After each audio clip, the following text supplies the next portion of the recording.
Hi, my name is Mary. I'm a grandmother to 3 children. I'm full carer. The middle child, Mickey, is being given a diagnosis.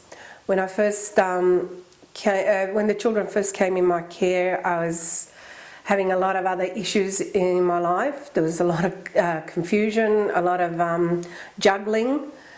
I wasn't focused at all. And then I came to Plumtree. They helped me and the children. They gave me so much support, helped me focus on the situation, helped a lot with Mickey, and we started to attend the playgroup. We started to attend a lot of the other services, and bit by bit, we started to make headways, especially where Mickey was concerned. We were able to access some funding. The funding helped with so many things for Mickey, especially with OT activities. Mickey needed a lot of that stimulation because he was hyposensory. So he needed a lot of, hitting and pushing and shoving and crashing. And we were able to buy all those equipment.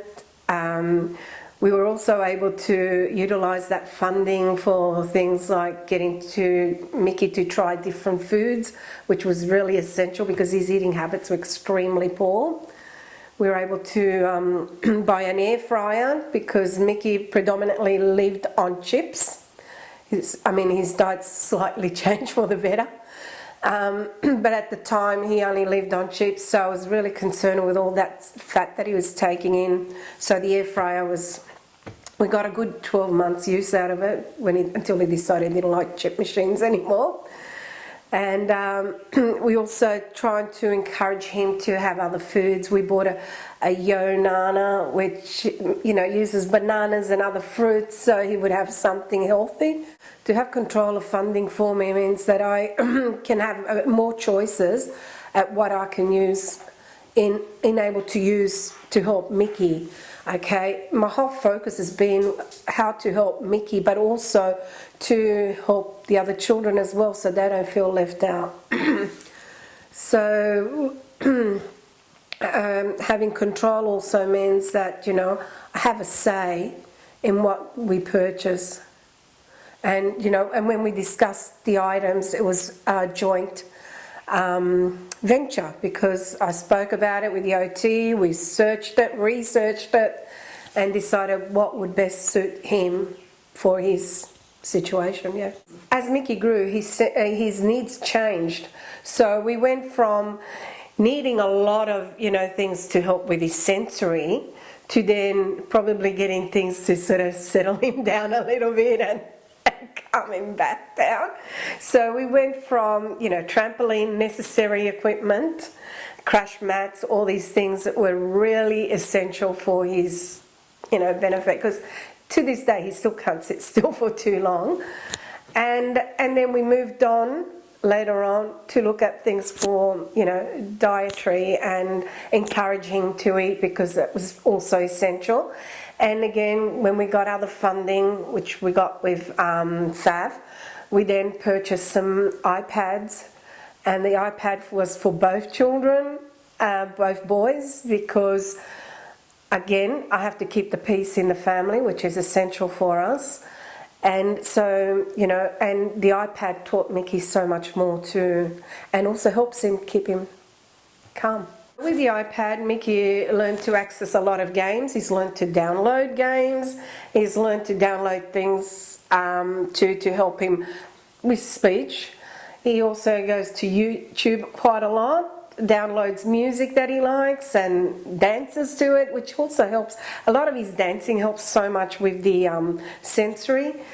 Views movies, spelling, he's improved a lot.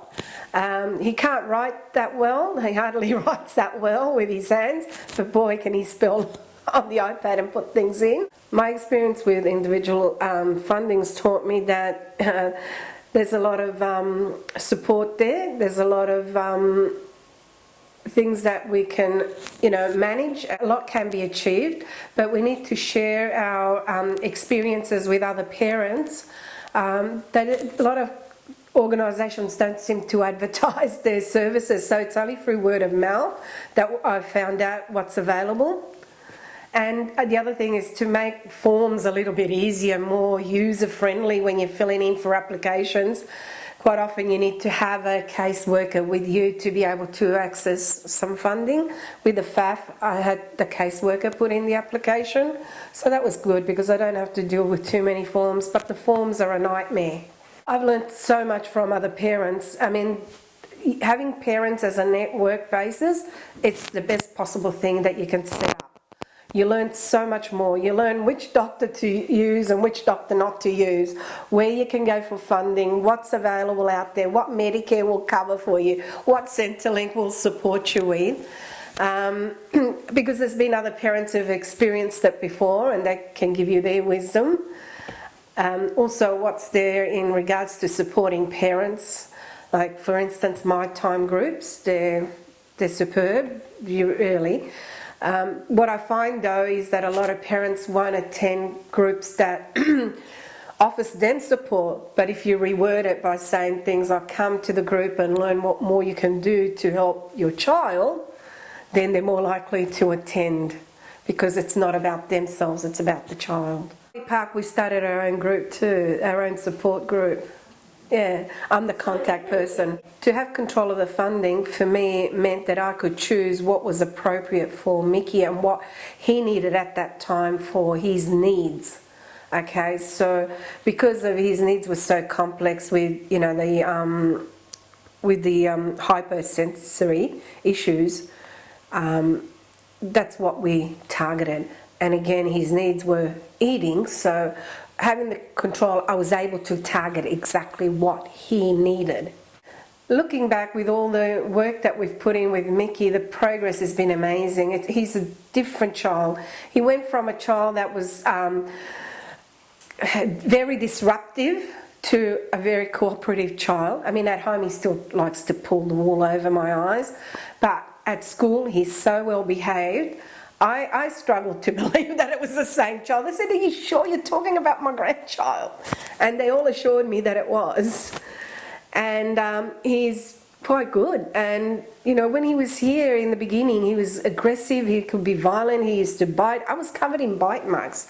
I even bled and bruised from him. Now, it's none of that, none of that. As his speech also improved, so did a lot of his behaviours. The OT, I mean the first year, all I wanted was an OT. I wasn't interested in anything else because I had to get some behaviours under control. And systematically we got it. And yeah, different child. You wouldn't believe it. From feral to semi-feral. You know what they say, if you find a feral cat and you tame it, you never really get that feral out of him. By seeing all the results that I've seen, that propelled me to keep going, and I'm going and I'm going, and until I get what I want. I want the finishing touch of my rough diamond.